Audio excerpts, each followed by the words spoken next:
Pero kasi ito yung na-realize ko. Kasi ito, may share ako. Di ba yung, wag ka na sabihin ko sino. Pero meron kasi ako naging ex. Sabihin mo na, sinibula mo na. Ayoko na sabihin ko sino, pero may naging ex kasi ako. Hindi siya nanonood ng anime. Konti lang yun, natin. Mapipinpoint natin yan. Tapos sabi niya ba naman daw niya, ang childish daw nang nanonood pa ng anime sa ganitong edad. Okay, break tayo. Tapos. Alam mo yun, sabi ko, parang, ano na nga yun eh, sabi ko, okay, red flag. Ano ka talaga, isa sa reason yun, diba? Bakit mo ano yun yung panood? Tsaka, yung statement niya, sobrang rude. Parang, ikaw din naman siguro ng bata ka, nanonood ka. Ano masama sa panood ng anime? Parang nanonood ka sa kanya. Ayun. Yeah, alam nyo na kung bakit ako naging single agad. Clue. Sinabi niya yun. Sinabi niya sa akin yun. Kasi, hintay mo 1,000 episodes eh. Hindi, yung clue daw, kailangan nanonood kayo ng anime, 1,000 plus na One Piece episodes requirement yan para i-date nyo si Shell.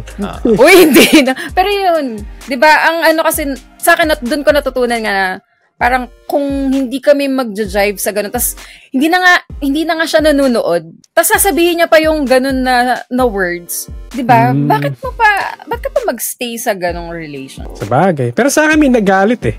Pinanood ko halos lahat ng anime na pwede ko panoorin eh. Nainis eh. Nanonood ka pa, hindi ka pa tapos. Yun yung ginawa mo kung di manood ng anime. Bakit? Paligtad. So, magkasundo kami ng babae ito. Sayang, hindi ako single. Yung si ano. Oo. Hindi lang One Piece ang panonoorin ko. Gusto mo ng commitment? Manood tayo. Yan, tapusin natin lahat. One Piece, Two Piece, pili ka. Yan. Pati hentai, kumpleto. Napanood ko lahat yan para sa'yo. La Blue Girl up to episode 6. Ano? La Blue Girl na original, yung remake, yung live action, tapos merong additional na remake, tapos yung live action may remake na naman. Panood ko lahat yan. Urutsuko Doji, lahat yung movies, episodes, panood ko lahat yan. Tulungan na sequence eh. Yun. Bala kayo dyan. Yan. Anong commitment ang gusto niya?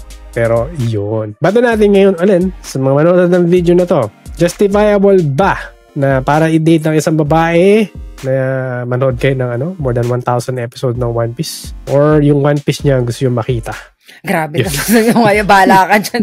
Bala ka sa comments! Ang dali lang baka makagbabasa ng comment. Go.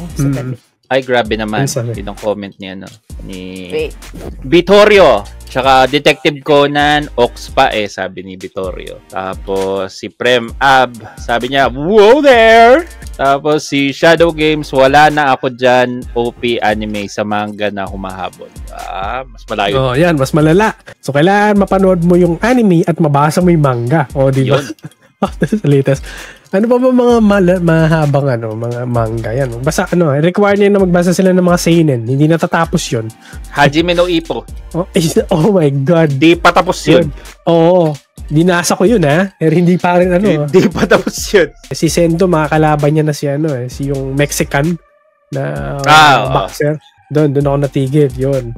Naruto, may klipa Naruto. Oo. Tapos na yung Naruto Hindi counted yung Boruto Hindi counted yung Boruto. Oo, hindi. May yung mga fillers, napanood ko rin lahat yun. Pati mga Bleach na Doraemon? Tapos na, di ba? Ano bang anime ang pinakamaraming episodes? Nakalimutan ko Hindi One Piece Hindi pa alam. Pero speaking of One Piece na sila, magiging seasonal anime na sila by next year. So 26 episodes ang i-release nila. Tapos hahatiin daw nila sa dalawa per year, 13 ganon. So hiatus 13 episodes, tapos break, tapos 13 episodes ganon. Para daw sa phasing. Golgo 13 longest manga. Anime, sa anime Hindi ko sure sa anime. Sa Zai-san? Detective Conan. Detective Conan talaga yung mahaba. Ongoing hanggang kayo may Detective Conan. Yes. May mga movie pa. Oo. Tapos laging may laging may attraction sa USJ. Tapos hindi joke nung may mga kilala kasi nasa Japan, fan talaga sila ng Detective Conan. Oo. Parang ganun. As in, talagang inaabangan big nila. Big deal talaga Detective Conan. Big deal siya. Parang Loopy Gear 5 yung level niya. Ganun palagi. Ganda naman kasi talaga yun.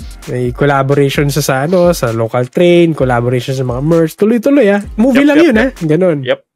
Yeah. That's all our topics for today. Outro, tita. Ayun. So, that's all our topics for today's podcast. So, kung meron kayong topic suggestion, feel free to leave comments kung saan nyo man po kami makikita. Just search for Pinoy Gamer or pinoygamer.ph. And shout out sa mga sumusunod. Yes. Shout out sa mga chatters natin. Sila JGM Shadow Games, si Vittorio, Avian ×2, si DM Emperor, si Kuma Mars na padan kanina, si Premier Avenue, si Oh My God It's Ari, nag-send siya ng bits, si Andoru87, si Eric Sean, and maaga kanina si Joe RPG from Timeless Gamers. Yes. Yun na. Binster, bruh. Ayun. So, kung gusto niyo po kaming supportahan, you can follow, like, comment, subscribe, and of course, mag-share din po kayo ng mga contents na nagustuhan nyo. Depende po kung saang platform nyo kami makikita.